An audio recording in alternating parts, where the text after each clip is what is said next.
Hello everyone, welcome back to my YouTube channel. तो कैसे हैं आप सब? आई होप कि सब बहुत अच्छे होंगे। और आपको अच्छा करने के लिए आपकी फ्रेंड यानी कि मैं आपके लिए फिर से इंटरेस्टिंग वीडियो लेकर हाजिर हो चुकी हूं। और आज का वीडियो काफ़ी स्पेशल है हर बार की तरह।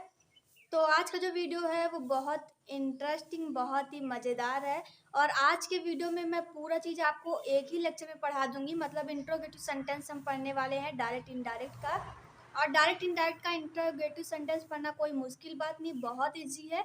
और मैं आपको समझा दूंगी, ये गारंटी मेरी है। बस आपको मैं जो बताऊं वो नोट करते चलना है, उसको समझते चलना है। और उसके बाद आपको क्या होगा कि ऐसे लगेगा कि एकदम मस्त सेंटेंस है। मेरे को बिना ज़्यादा मेहनत करे मुझे समझ में आ गया, क्योंकि अगर आपने अब तक मेरे लेक्चर पढ़े होंगे तो आपको बिल्कुल समझ में आएगा, और नहीं पढ़े तब भी समझ में आएगा, ये गारंटी मैं देती हूँ। तो सबसे पहले हम बात करते हैं कि इंट्रोगेटिव सेंटेंस है उसकी पहचान हम कैसे करते हैं। तो सबसे पहले तो क्या होगा कि जब भी वाक्य या सेंटेंस लिखा होगा तो उसके पीछे ऐसे क्वेश्चन मार्क्स लगा होगा। जैसे कि हम पूछते हैं वेयर आर यू लिव, तो उसके पीछे हम क्वेश्चन मार्क्स लगा देते हैं। क्वेश्चन मार्क लगाने का मतलब ये है कि हम वहाँ पे जब क्वेश्चन मार्क लगाते हैं तो हम उससे क्वेश्चन पूछते होते हैं। तो इंट्रोगेटिव सेंटेंस का मतलब ही होता है हिंदी में प्रश्नवाचक शब्द या प्रश्नवाचक सेंटेंस। तो आपको समझ में आया कि अगर हमें इंट्रोगेटिव सेंटेंस की पहचान करनी है तो सबसे पहले तो हमें पता होना चाहिए कि उसके पीछे इंट्रोगेशन का जो साइन होता है वो लगा होता है। दूसरी बात क्या है कि जो इंट्रोगेटिव सेंटेंस होते हैं वो दो टाइप के होते हैं। जो पहला टाइप का होता है उसमें हम क्या करते हैं कि जैसे मान लो हमने पूछा कि तुमने देखा था मेरा पेन, तो वो हाँ या ना में जवाब देगा। अगर हम पूछें कि खिड़की तुमने बंद की, तो कोई जो आंसर देगा वो यस या नो में ही देगा। उसके बाद अगर हम पूछते हैं कि तुमने मेरी किताब देखी, तो वो कहेगा नहीं। लेकिन अगर हम पूछे कि तुम्हारे पिताजी का नाम क्या है, तो वो डिटेल में ही बताएगा कि मेरे पिताजी का नाम ये है।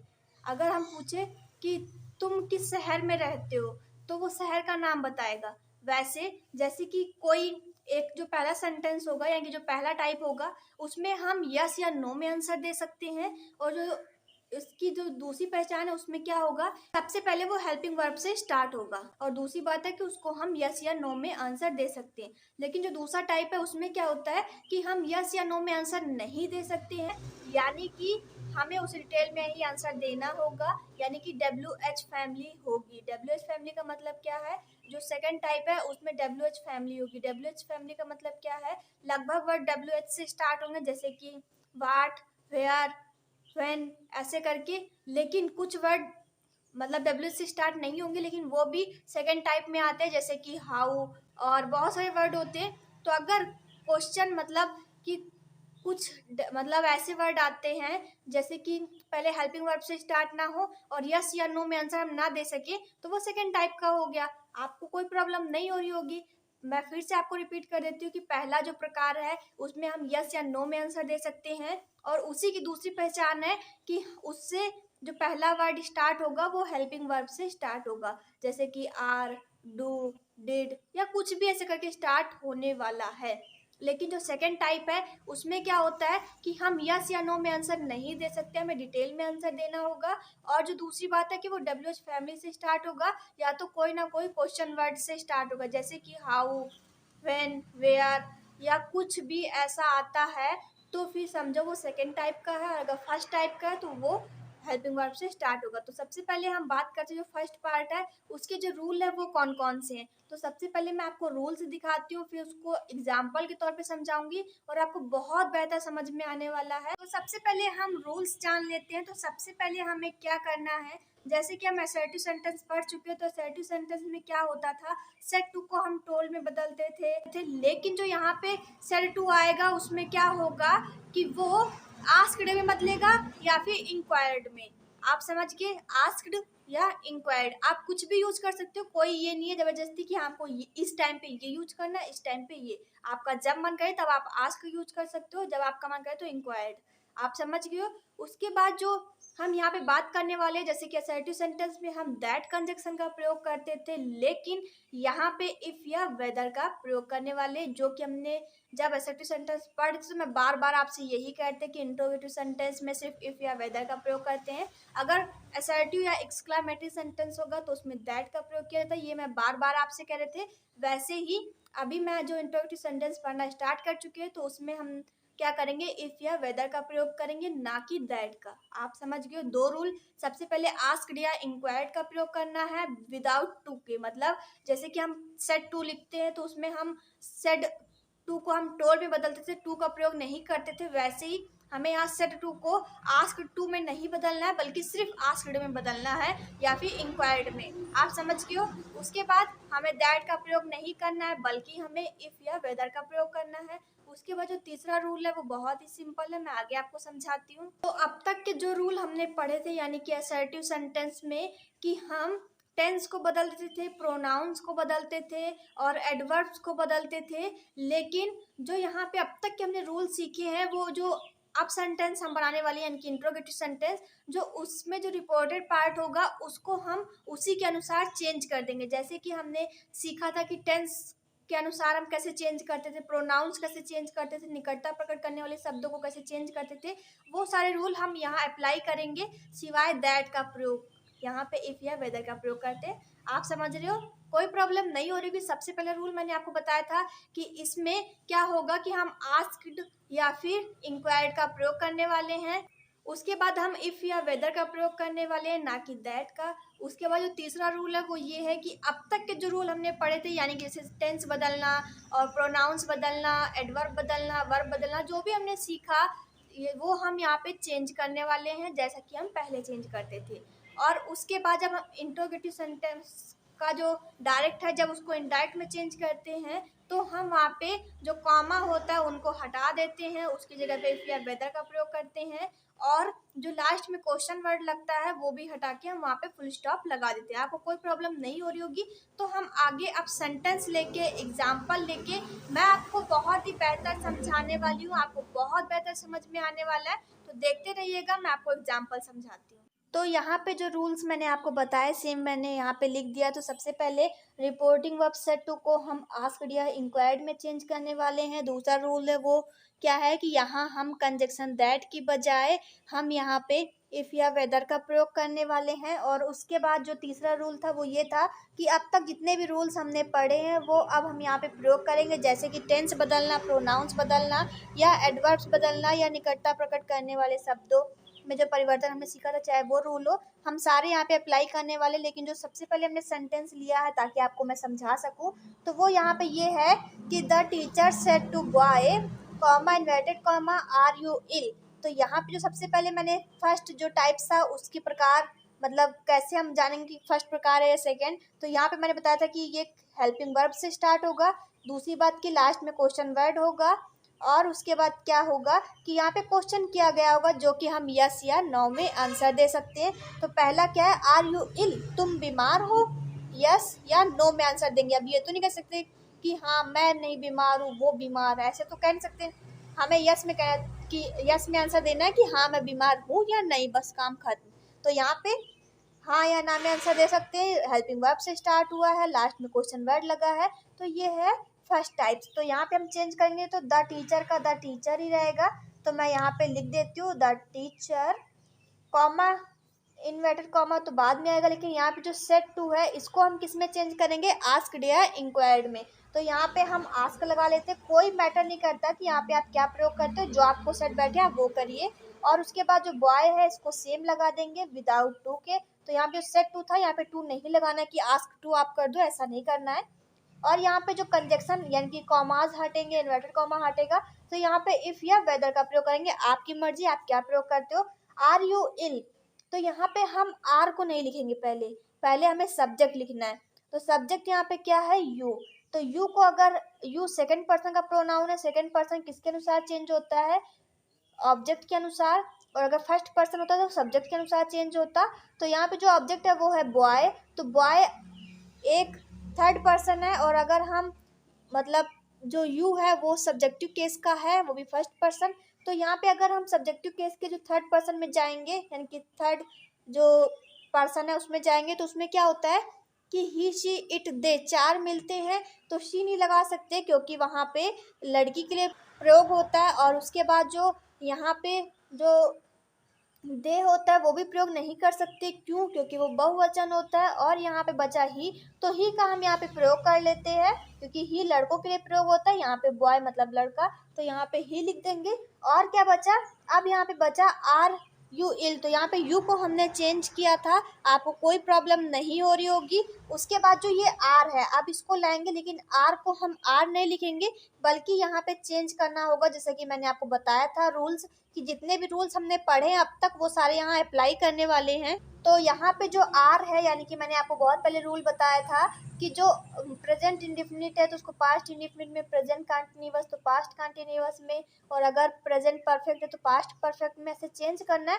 तो आर को अगर हम चेंज करेंगे तो यहाँ पे वाज आ जाएगा।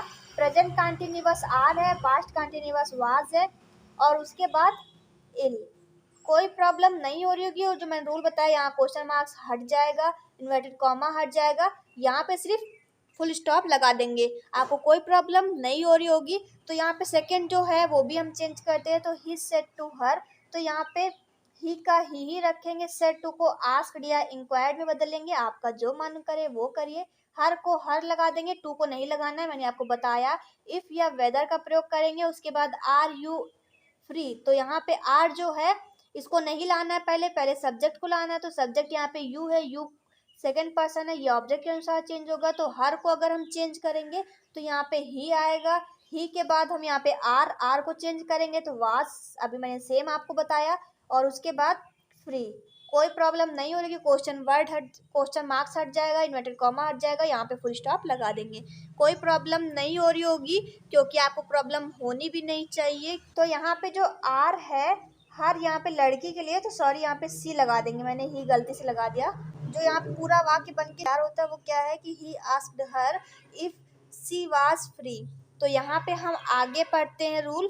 तो यहाँ पे जो आई सेड टू हिम, और उसके बाद comma inverted comma, can you solve this question, तो यहाँ पे जब हम चेंज करेंगे आई को आई ही रखेंगे, सेट टू को आस्क्ड या इंक्वायर्ड में बदलेंगे, जो आपका मन करे वो कर सकते हो।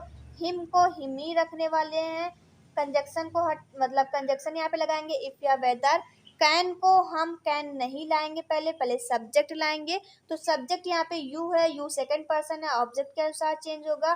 तो यहाँ पे हिम को चेंज करेंगे तो यहाँ पे ही आएगा। और उसके बाद कैन को करेंगे तो यहाँ पे कुड आएगा, क्योंकि मैंने आपको बताया जितने भी रूल पढ़े वो सारे अप्लाई करने वाले हैं। तो कैन को कुड में बदल देंगे। उसके बाद सॉल्व दिस क्वेश्चन, कोई प्रॉब्लम नहीं हो रही होगी। बस आपको इतना सा ध्यान रखना है कि जब तक अपने रूल पढ़े वो सारे अप्लाई करने हैं, और जो आज पढ़े वो अप्लाई करने हैं। तो जो चौथा है वो है Sita said to Meena comma inverted comma did you not go there, तो यहाँ पे जो सीता है, सीता का सीता लिख देंगे, सेट टू को आस्क दिया इंक्वायर्ड में बदल देंगे। और उसके बाद मीना है तो मीना लिख देंगे। उसके बाद इफ या वेदर का प्रयोग करेंगे, तो मैंने यहाँ पे इफ का कर लिया, कोई प्रॉब्लम नहीं। डिड को नहीं लिखेंगे, पहले सब्जेक्ट लिखेंगे, सब्जेक्ट यू है तो यहाँ पे ऑब्जेक्ट के अनुसार चेंज होगा। तो यू, अगर ऑब्जेक्ट लड़की है तो यहाँ पे शी का प्रयोग करेंगे, क्योंकि थर्ड पर्सन जो सब्जेक्टिव केस में जाएंगे, ही शी इट दे मिलता है तो वहाँ पे शी लड़की के लिए फिट बैठता है, तो सीता के लिए मतलब मीना के लिए सी ले आएंगे। और उसके बाद तो मैं यहाँ पे आपको बताती हूँ, जो डिड है, डिड को हम चेंज करने वाले किसके अनुसार, जो कि मैंने आपको पहले रूल बताया था। डिड को हम अगर चेंज करते हैं तो डिड में जो मैंने रूल बताया था कि पास्ट इंडेफिनिट होता है उसको हम पास्ट परफेक्ट में चेंज करते हैं। तो यहाँ पे जो पास्ट इंडेफिनिट है उसको हम पास्ट परफेक्ट में चेंज करेंगे तो हैड आ जाएगा। और उसके बाद हमें क्या करना है, हैड के बाद हम लिखने वाले हैं कि नॉट को नॉट ही रहने देंगे। और उसके बाद गो को हम गॉन करेंगे, क्योंकि ये रूल होता है टेंस का। और उसके बाद देयर को देयर ही रहने देंगे, हेयर में चेंज नहीं कर सकते हैं। अगर वो हेयर होता तो उसको हम देयर में चेंज करते, तो आपको कोई प्रॉब्लम नहीं हो रही होगी। तो अभी हम पढ़ते हैं सेकेंड पार्ट, यानी कि जिसका कि हम यस या नो में आंसर नहीं दे सकते हैं, हमें डिटेल में ही देना होगा।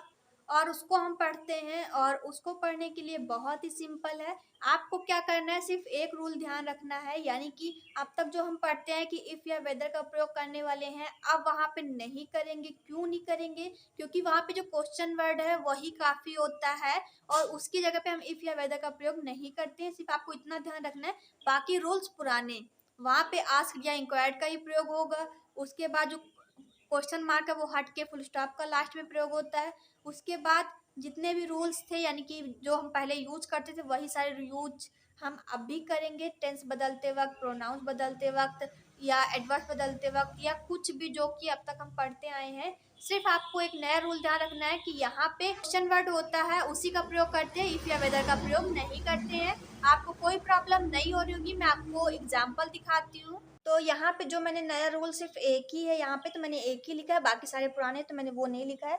कि मतलब जो अभी तक हमने इफ या वेदर का प्रयोग किया था वो अब हम नहीं करने वाले हैं। उसकी जगह पर हम क्वेश्चन वर्ड जो आया है उसी को लिखने वाले हैं। तो आप समझ गए होंगे। तो हम यहाँ पे चेंज करके मैं आपको दिखाती हूँ। तो सबसे पहले जो यहाँ पे द टीचर है उसको सेम रहने देंगे, और उसके बाद जो यहाँ पे सेट टू है उसको आस्क्ड या फिर इंक्वायर्ड में बदल देंगे, और उसके बाद जो बॉय है सेम रहने देंगे, और उसके बाद जो कॉमा इन्वर्टेड कॉमा है उसकी जगह पे जो हमने यहाँ पे क्वेश्चन वर्ड है वही लिख देंगे, क्योंकि यही काफ़ी होता है। उसकी जगह पे इफ़ या वेदर का प्रयोग नहीं करते हैं।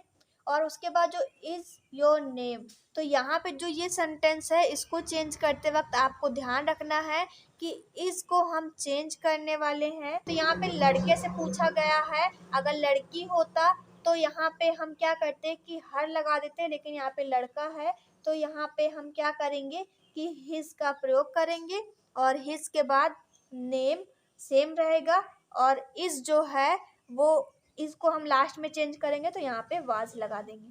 कोई प्रॉब्लम नहीं हो रही होगी। तो यहाँ पे हमने क्या किया, जो टीचर सेट टू को था तो हमने टीचर तो सेम रहने दिया, लेकिन जो सेट टू है उसको आस्क्ड या इंक्वायर्ड में बदल देंगे। बॉय को लिख देंगे, वाट जो यहाँ पे क्वेश्चन वर्ड है उसको सेम उतार देंगे। उसके बाद जो इज है ये लास्ट में जाने वाला है, और यहाँ पे जो नेम है वो हम लाने वाले हैं। तो यहाँ पे व्हाट इज योर नेम, तो यहाँ पे जो लड़के के लिए मतलब कहा गया है तो यहाँ पे हिज ला दिया। अगर लड़की होता तो हर ला देते।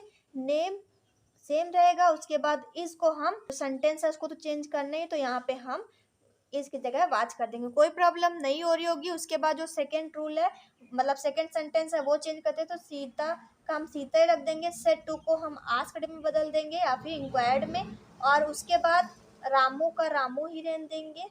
और उसके बाद इफ या वेदर का प्रयोग नहीं करेंगे। जो क्वेश्चन वर्ड है सेम वही लिख देंगे। वेयर लिखा है वेयर लिख दिया। डू यू लिव, तो यहाँ पे डू यू लिव का मतलब आप समझ रहे हो कि तुम कहाँ रहते हो। तो यहाँ पे हम बात करेंगे कि तुम कहाँ रहते हो। तो यहाँ पे जो यू है ये सेकंड पर्सन है, ये ऑब्जेक्ट के अनुसार चेंज होगा। तो लड़का है तो यहाँ पे ही ला देंगे। ही लाने के बाद हमें क्या करना है, यहाँ पे लिव्ड का प्रयोग करेंगे। टेंस का रूल है तो यहाँ पे लिव की जगह पे हम यहाँ पे लिव्ड कर देंगे, ही लिव्ड। तो सीता आस्क्ड रामू, यहाँ पे कॉमा इन्वर्टेड कॉमा हट जाएगा, कंजक्शन नहीं लगेगा, क्वेश्चन वर्ड आ गया वेयर ही लिव्ड। तो मैंने यहाँ पे बताया कि सारे रूल चेंज होंगे, जैसे कि हमने पहले जो पढ़ा था वो सारे रूल यहाँ पे हमें चेंज वैसे ही करने हैं, सिवाय एक रूल के, इफ या वेदर का प्रयोग नहीं करना है, क्वेश्चन वर्ड को ही लगाना है। तो ये तो आपको कोई तकलीफ नहीं दे रहा होगा। उसके बाद जो तीसरा क्वेश्चन है वो क्या है कि द सर्वेंट का सर्वेंट ही रहने देंगे। उसके बाद से टू को आस्क्ड या इंक्वायर्ड में बदल देंगे, तो हम यहाँ पे आस्क्ड कर रहे हैं। हिज मास्टर, तो यहाँ पे हम क्या करेंगे कि यहाँ पे हम चेंज करेंगे हिज मास्टर में ही। आपको कोई प्रॉब्लम नहीं हो रही होगी।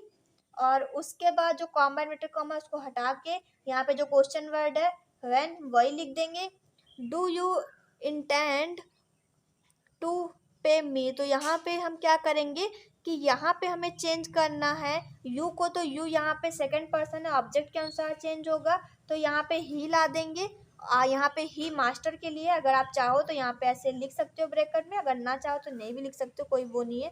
और इंटेंट तो है तो यहाँ पे इंटेंडेड हो जाएगा। क्यों, क्योंकि यहाँ पे रूल बताता है तो यहाँ पे रूल के अनुसार चेंज करना है। और उसके बाद टू पे को सेम रहने देंगे। उसके बाद मी को हम चेंज करेंगे तो यहाँ पे हिम आ जाएगा।